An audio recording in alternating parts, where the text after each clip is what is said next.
We're doing the City of God review because somebody requested it. So request them. And the person who requested its name is... Ollie. I knew that. I wanted him to say something during the review. It seemed one-sided. So put in your request. We got a few other ones that hopefully we'll get to when there's nothing going on in the weekend like this one. That's why we're doing this, because nothing came out this weekend. Okay, see you in like 10 seconds.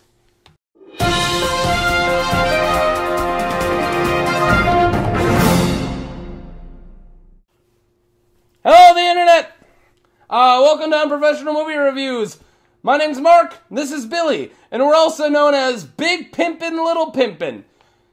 Just because he's a small-time pimp, not because he's small. It's a big upgrade from Little Bitch. Yeah, Little Bitch. Is that what I called you last time? There's even a little subtitle that said Little Bitch. That's funny. He is small. Anyways, we're doing City of God. Directed by Fernando Meirelles. Fernando Meirelles, and co-directed by Katia Lund. This was a request in, and this movie's from 2004. Well, actually, it was made in 2002. It didn't really hit anything till 2003, and then it got into the Academy Awards around 2004. Subtitled movie, Portuguese language. It's Portuguese, Brazil. Before we go on about the movie, the way this works, we do our positives, and then we do our negatives, and then we do a tailored review. I had a burp. And I just ate nachos. Me too. Yeah, you did too. Sure. During the movie. You want to start with positives? Yeah, I'll start with my positives. Okay, the point of this movie is to have a very nostalgic feel for the 60s, 70s, and 80s, and one thing that it does amazingly well is capturing the feel of the 60s, 70s, and 80s, even though there isn't a whole lot of pop culture that we would recognize to indicate it. It's in Brazil. It's done a lot with retro effect, using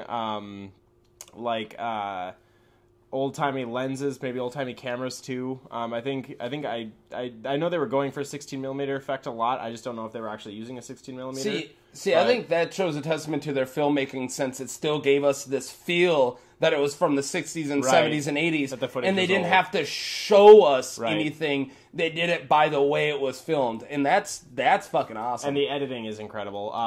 Very constructive use of jump cuts between different parts of a single theme. Right at the beginning, you see it with the knife and the chickens and the people all over the market area of the slum, which is really cool. The acting all around was fantastic. There wasn't a single actor I was watching where I was like, meh, that's lame, like, can't buy into it, not believable at all. Lots of positives. Lots of positives. I'll say a few. With the acting, these are actors that a lot of them are from that area, from what I read, and some of them grew up in that exact town of the slums in Brazil. And there's not one actor that the acting was so bad that it took me out. And what I actually liked about them being no-name actors is nothing took me out of it. Like, every time I see, I think I mentioned this before, whenever I see, like, an A-list actor, regardless of their acting like themselves or not, but it takes me out of it, especially, anything where I'm just like, oh, that's Alec Baldwin. And then it takes me about a minute until I give a shit about his character, because the whole time I'm just seeing Adam Baldwin. And remembering the previous roles he's played. Remembering everything else. So you can get these blank slates with no-name actors. The other problem about no-name actors is I also see them right away, and I'm like, you have to prove yourself to me. And it's easier to do that than for me to forget who you are. You could prove yourself to be pretty quick, and most of these actors did. And if they didn't, it's not that they were bad, they just didn't wow me.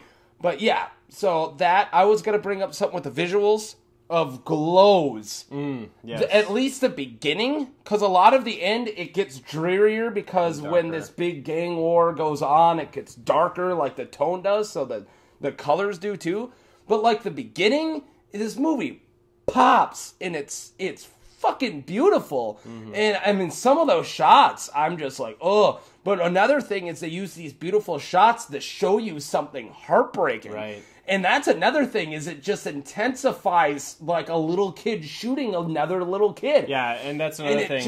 It crushes my soul. It's another thing that we talked about, that it takes a lot for a movie to make you genuinely feel something, to make you look away from the screen. We've talked about it in these reviews before. Yeah. And this movie does it. Both of us were just doing this for a little bit. We had to take a break for a minute. I mean, we weren't crying or anything. No, but we had to have a smoke break. Yeah. Yeah. About halfway through. Negatives.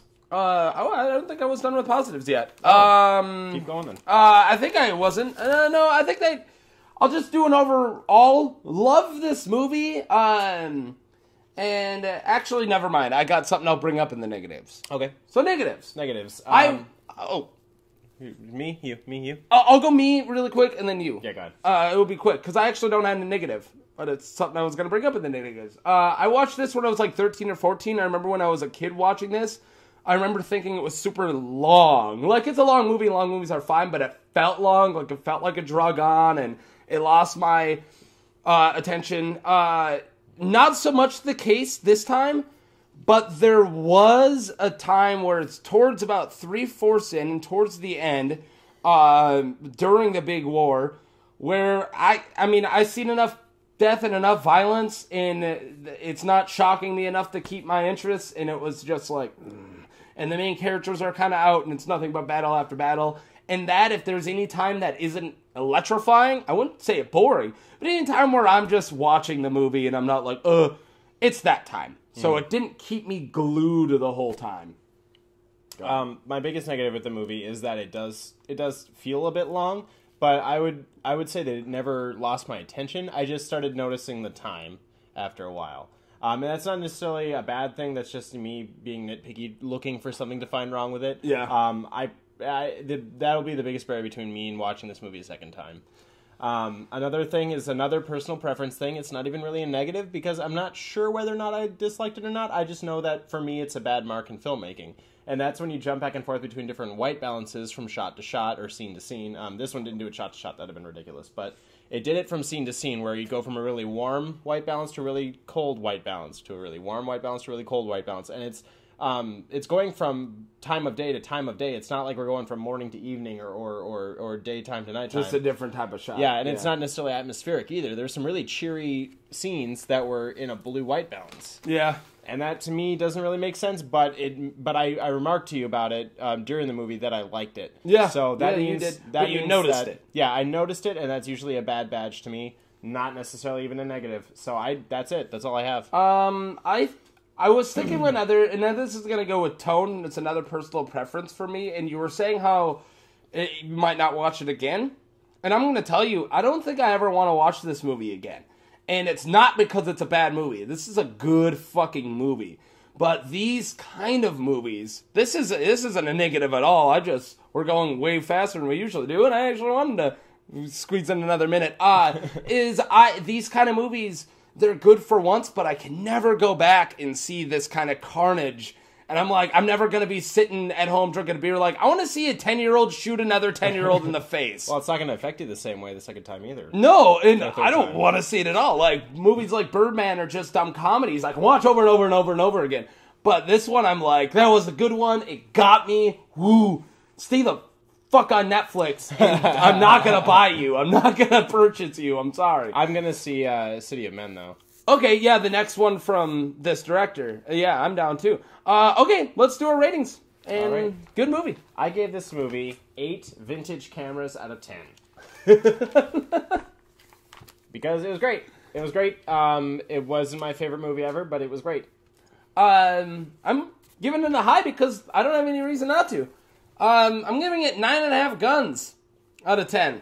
I drew each gun differently. And this one, I forgot that I wasn't going to do 10, so I got just used to drawing guns. Okay. Thanks for sending in, Ollie. Thank you very much. Thanks for sending this in, and I hope other people send in. We got, so far, 2 other ones. We're not going to jump to them right away, but when we have another boring week, or if we just got nothing going on, we'll probably do another one.